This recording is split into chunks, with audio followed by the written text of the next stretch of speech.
जय शिवराय मित्रांनो, शेतकऱ्यांना वार्षिक 12,000 रुपये जो सन्मान निधी दिला जातो तो आता 15,000 रुपये करण्यात येणार आहे, अशी माहिती महाराष्ट्राचे मुख्यमंत्री देवेंद्र फडणवीस यांनी एका कार्यक्रमामध्ये दिलेली आहे। पुण्यामध्ये शेतकरी सन्मान कार्यक्रमामध्ये त्यांनी ही माहिती त्या ठिकाणी दिलेली आहे। त्यांच्या भाषणामध्ये त्यांनी सांगितलेलं आहे, म्हणजे केंद्र सरकार 6,000 रुपये आणि राज्य सरकार 6,000 रुपये असे मिळून शेतकऱ्यांना 12,000 रुपये त्या ठिकाणी भेटत आहेत।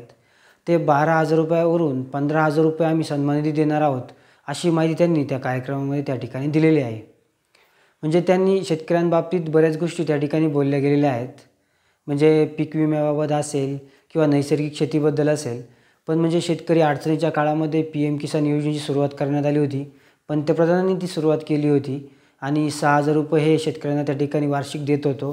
पण आता राज्यांनी सुद्धा त्या ठिकाणी 6,000 रुपये हे शेतकऱ्यांना देत आहेत। असे मिळून 12,000 रुपये शेतकऱ्यांना सन्मान निधी दिला जातो। त्यामध्ये त्या ठिकाणी आम्ही वाढ करून 15,000 रुपये देऊ। निवडणुकीच्या काळामध्ये सुद्धा महायुतीने त्या ठिकाणी आम्ही जो सन्मान निधी 12,000 रुपये शेतकऱ्यांना देतो तो 15,000 रुपये आम्ही देऊ अशी घोषणा करण्यात आली होती।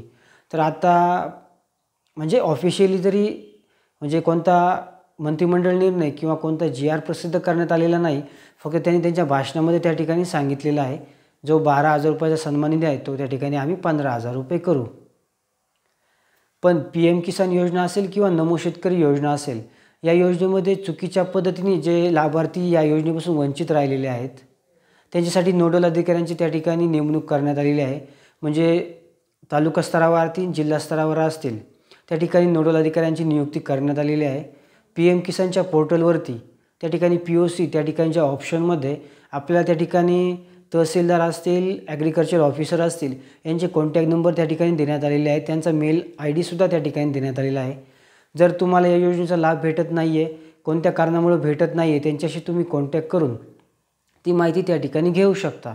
किंवा चुकीच्या पद्धतीने तुम्हाला योजनेचा लाभ जर भेटत नसेल तर नोडल अधिकारी तुम्हाला त्या ठिकाणी या योजनेमध्ये तुम्ही पात्र कशा पद्धतीने होऊ शकता किंवा जास्तीत जास्त शेतकऱ्यांना या PM किसान असेल किंवा नमो शेतकरी योजनेचा लाभ कशा पद्धतीने भेटेल हे त्या ठिकाणी ते पाहणार आहेत। त्यामुळं जर जे शेतकरी PM किसान योजना असेल किंवा नमो शेतकरी योजना असेल यापासून जर वंचित राहिले असतील तर त्यांनी आपले नोडल अधिकारी जे असतील त्यांच्याशी कॉन्टॅक्ट करायचे किंवा त्यांच्याशी संपर्क करायचा आहे। म्हणजे आपल्याला जो काय वाढीव जे 15,000 रुपये येणार आहेत ते तुम्हाला त्या ठिकाणी भेटतील। म्हणजे आत्ता 12,000 रुपये शेतकऱ्यांना भेटत आहेत, ते आता 15,000 रुपये होणार आहेत। त्याचा GR किंवा ऑफिशियली माहिती आल्यानंतर आपण आपल्या चॅनलवर त्या ठिकाणी अपडेट तुम्हाला भेटेलच। धन्यवाद।